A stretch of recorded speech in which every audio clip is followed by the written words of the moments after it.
আল্লাহ তাআলা বলেন, হায় মানুষ, তুমি কি ভেবেছ তোমার উপরে ক্ষমতাধর কেউ নাই?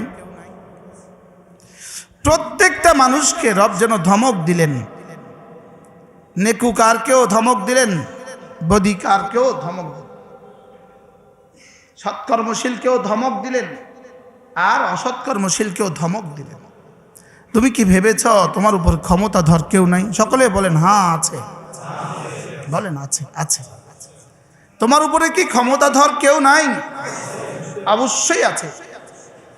এটা বলে আমাকে সতর্ক করলেন, আমাকে গুনাহ থেকে বাঁচাবার জন্য ওয়ার্নিং দিলেন। সুবহানাল্লাহ। আমাকে গুনাহ থেকে বাঁচাবার জন্য কি করলেন? ওয়ার্নিং দিলেন, আমাকে সতর্ক করলেন, আমাকে সমস্ত গুনাহ থেকে ফিরে আসার জন্য সতর্ক করলেন। তুমি কি ভেবেছ তোমার উপরে ক্ষমতাধর কেউ নাই? এরপরে বলেন, তুমি যদি ভেবে থাকো তুমি অনেক মাল খরচ করেছ, বেঁচে যাবা, তুমি যদি ভেবে থাকো তুমি অনেক মাল খরচ করেছো তবে তুমি বেঁচে যাবা, না, এটা ভুল কথা। অতীতেও কেউ মাল খরচ করে বাঁচে নাই। আজীব না? কিভাবে একের পর এক বলছেন। ইয়াকুলু আহলাকতু মালাল লুবাদা। তুমি ভেবেছো তুমি অনেক মাল খরচ করেছো, তুমি বিদেশে অনেক বাড়ি বানিয়েছো, ব্যাস পালিয়ে যাবা। আল্লাহ তাআলা কসম খেয়ে বলেন, আমি এই শহরের কসম খেয়ে বলি, আমি আপনার কসম খেয়ে বলি, আমি পিতার কসম খেয়ে বলি, আমি সন্তানের কসম খেয়ে বলি, আমি আদম আসলামের কসম খেয়ে বলি, আমি সমস্ত বনি আদমের কসম খেয়ে বলি, নিশ্চয় আমি মানুষকে বানিয়েছি কষ্টের মধ্যেই বানিয়েছি। কষ্টের মধ্যে সে কষ্ট করবে, কষ্টের মধ্যেই বানিয়েছি।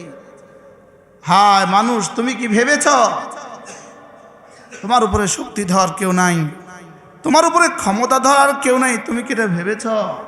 আমাদের প্রত্যেকের উপরে ক্ষমতাধর আছে। আরে ক্ষমতাধর তো দূর কি বাত, মশার কাছেও তো তুমি অসহায়। কি আশ্চর্য না? আরে কাদের আর কাদির তো দূর কি বাত, হ্যাঁ, কাদের আর মুক্তাদের তো দূর কি বাত, তুমি তো মশার কাছেও অসহায়, তুমি তো ইঁদুরের কাছেও অসহায়, তুমি একটা বিচ্ছুর কাছে অসহায়, পিপিলিকার কাছে তুমি অসহায়। বলেন বাস্তব না বাস্তব? তুমি কি পরিমাণ অসহায়? তুমি কি ভেবেছ তোমার উপরে ক্ষমতা ধরার কেউ নাই? তুমি যদি বলো তুমি অনেক মাল খরচ করেছ, তো কারুন তোমার চেয়ে বেশি মাল খরচ করে শেষ তক তো বাঁচতে পারে নাই, কেউ পারে নাই, তুমিও পারবা না। আর তুমি কি ভেবেছ কেউ তোমাকে দেখছে না? আশ্চর্য কথা। দুটা কথা, তুমি কি ভেবেছ তোমার উপরে ক্ষমতা ধর কেউ নাই? এরপরে বলে তুমি কি, সে বলে সে অনেক মাল খরচ করেছে, তার অনেক মাল আছে, কে তাকে ঠেকাবে? ফুদিয়া উড়াইয়া দিবে, কে তারে ঠেকাবে? ফুদিয়া উড়াইয়া দিবে, কে তারে ঠেকাবে? না, ফুদিয়া উড়াইয়া দেওয়া যায় না। ফুদিয়া নিজের একটা ফসমও নিজে উড়ানো যায় না। তোমার ফুর ক্ষমতা তো এতটুকু, তুমি ফু দিতে দিতে ক্লান্ত হয়ে যাবা, লেকিন তোমার একটা ফসমও তুমি উড়াতে পারবা না। বাস্তব না বাস্তব? ঢাকা শহরে শুধু ভাইয়া, শুধু ভাইয়া, ভাই, অমুক ভাইয়ের লোক, মনে হয় বুঝেন নাই, শুধু অমুক ভাইয়ের লোক।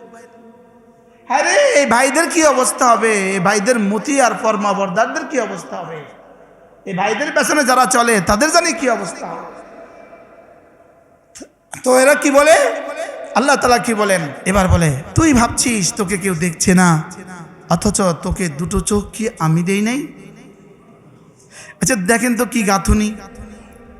তুমি ভেবেছ তোমাকে কেউ দেখছে না, অথচ তোমাকে তো দুটো চোখ আমি দিয়েছি।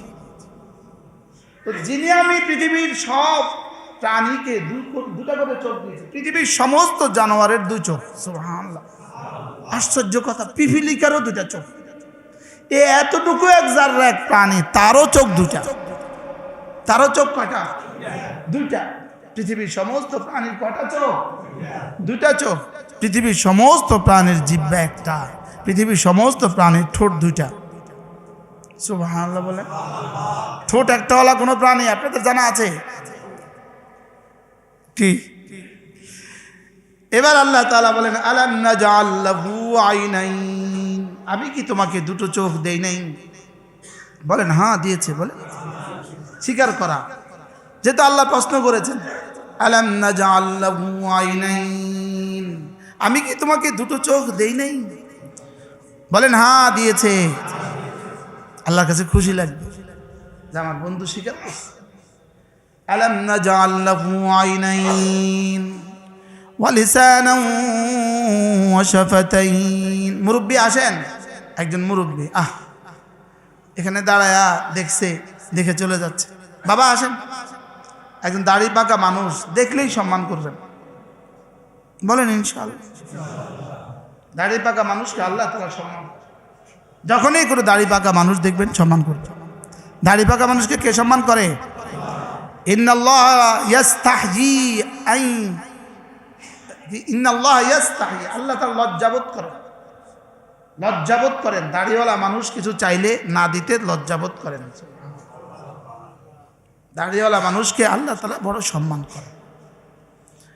এক বেটা এই কথা শুনছে, তার দাড়ি ছিল সাদা কালো, তো তার মৃত্যুর সময় সে বলছে আমার দাড়িতে রং লাগায় দাও, আমার দাড়িতে কি লাগায় দাও? রং লাগায় দাও। কি লেগা? তো কবরে যায় যখন ফেরেশতা জিজ্ঞেস করবে তো বলবো দাড়ি সাদা দেখেন না কি হয়। আর বুজুর্গের কথা লিখছে, ওই বুজুর্গ সাদা দাড়ি বড় আল্লাহওয়ালা মানুষ ছিল। তো ফেরেশতা যখন ধমকাধমকি শুরু করছে, মার রব্বু, সাদা দাড়ি দেখো না। সুবহানাল্লাহ। কি ভাই কি বলে? সাদা দাড়ি দেখো। আরেক বেটা বলে মওতের সময় ওসিয়ত করছে, পুরান কাপড়ের কাপড় পিন্দাইয়া আমারে পুরান কাপড় দিয়ে দাফন দিও, পুরান কাপড় দিয়ে। তো বলতেছে কি লেগা? ফেরেশতা জিজ্ঞেস করলে বলবো একবার তো আগে হয়ে গেছে, আবার কি? এটা মনে হয় নোয়া খেললে হইব। প্রশ্ন তো আগে একবার করছো, নতুন করে আবার কি? দেখো না পুরান কাপড়। লাতিফা চুটকি। আল্লাহ তাআলা বলেন তোমাকে আমি দুটো চোখ দেই নাই? এক শব্দ, এক প্রশ্ন আমার জিন্দেগিকে ঘাবড়ে দেওয়ার জন্য যথেষ্ট। আমি তোমাকে দুটো চোখ দিয়েছি, অতএব এটার ইস্তেমাল কেমনে করবা? হিসাব করে করবা। সুবহানাল্লাহ। আমি তোমাকে একটা জিহ্বা আমি দিয়েছি, এটার ব্যবহার কেমনে করবা? হিসাব করে করবা। আমি তোমাকে দুটো ঠোঁট আমি দিয়েছি, এটা ব্যবহার কেমনে করবা? হিসাব করে করবা। সুবহানাল্লাহ। হুবহু যেমন আপনার কর্মচারী আপনার সাথে দুষ্টুমি করে, আপনি তাকে কি বলেন? তুই এত নিমক হারাম কেমনে হইল? তোর সেদিন এত টাকা দিলাম। এগুলো কমন কথা কিনা বলেন? সেদিন তোর বিয়েতে তোর এতটা টাকা দিলাম, সেদিন তোর মার অসুখে এতটা টাকা দিলাম, আর তুই আজকে এই কাজটা করলি।